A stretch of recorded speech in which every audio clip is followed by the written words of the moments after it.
I would like to call on the Minister for Environment, Sustainability, Water, Population and the Communities, the Honorable and the friend of the Arab community in general, the Honorable Tony Burke. Thank you.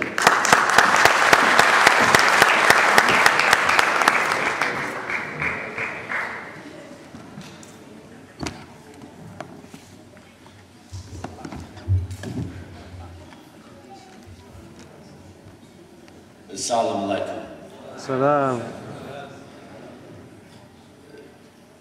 Where we live in our part of Sydney, many of us spend a lot of time worrying about the land of our heritage. That is part of being Australian. We either have an Indigenous Aboriginal story or we have a story of a heritage that goes back to another land. Tomorrow, I celebrate my heritage. Tomorrow is St. Patrick's Day, where I celebrate my Irish heritage. It goes back 150 years, but you never let go. And as I grew up, for years it looked like the occupation of Ireland and independence for Ireland would never come. It's now there. But I look to my Syrian friends living locally, and I see a hardship and a pain that we had so much hope was going to be resolved a couple of years ago. When the Arab Spring came, there was an optimism and a hope that this might soon be resolved. And I look at our gathering tonight and I'm so glad to be here with you. But I dearly wish we were gathered for a different purpose. I dearly wish we were not here knowing of the 70,000 who have lost their lives. I wish we were not knowing about the million who have fled. 7,000 a day. The enormity of that on a global scale, just think of this. Australia has one of the most generous offshore humanitarian refugee programs in the world. Yet we could fill our quota for an entire year in 3 days from Syrian refugees. That is the scale of what is happening. As a nation, there are always calls for us to do more, and some comments were made, which I will pass on to both the Prime Minister and to Bob Carr. I was with Bob Carr last night, as a number of people here were as well. He is now on a plane on his way to New York, but he did ask me to convey his apologies to you. He has done good things in developing an independent and strong Australian foreign policy.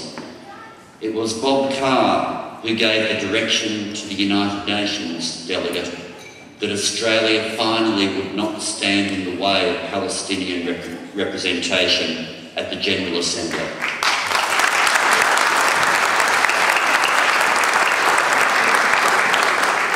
I argued for that, and I was proud to be part of that decision. And whenever criticism has come to me from our political opponents, I have been proud in the knowledge that I am standing side by side with you. Other actions, as you're aware, it was Australia that expelled the Syrian ambassador, that shut down our embassy. We are taking action as well in what is still a gridlocked Security Council.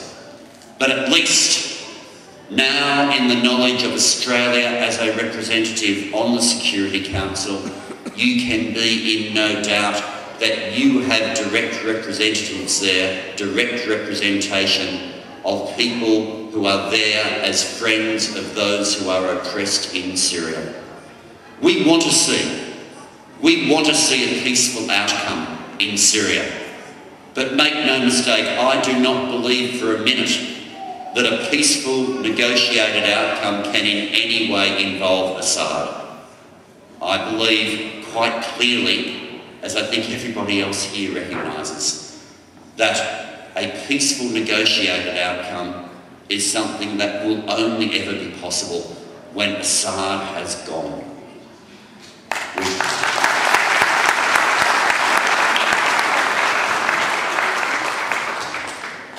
So it is with pride, great pride, that I stand here with you in solidarity for your cause. It's in great shame, that I stand here with you with a challenge still not yet resolved. Real lives, real people's lives, your families, your friends, seeing this oppression. And so many of those refugees are people who don't want to leave Syria.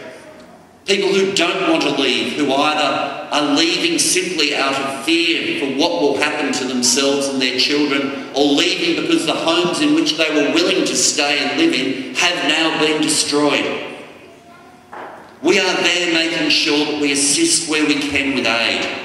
More than $40 million of Australia's aid budget is going to help people in the crisis there in Syria.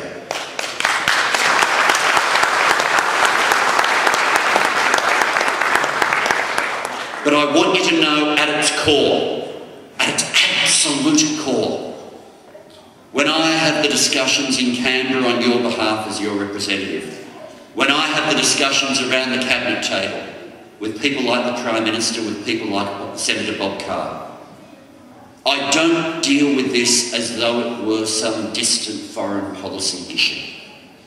I deal with this on the basis that I am representing the families of the people I live side by side with. And for you, and the people you know, the people you love, and for the memories of a homeland that so many of you still hold dear, doing the right thing for Syria, doing the right thing for people who are oppressed, I believe isn't some distant foreign policy. It is part of being Australian and part of representing you.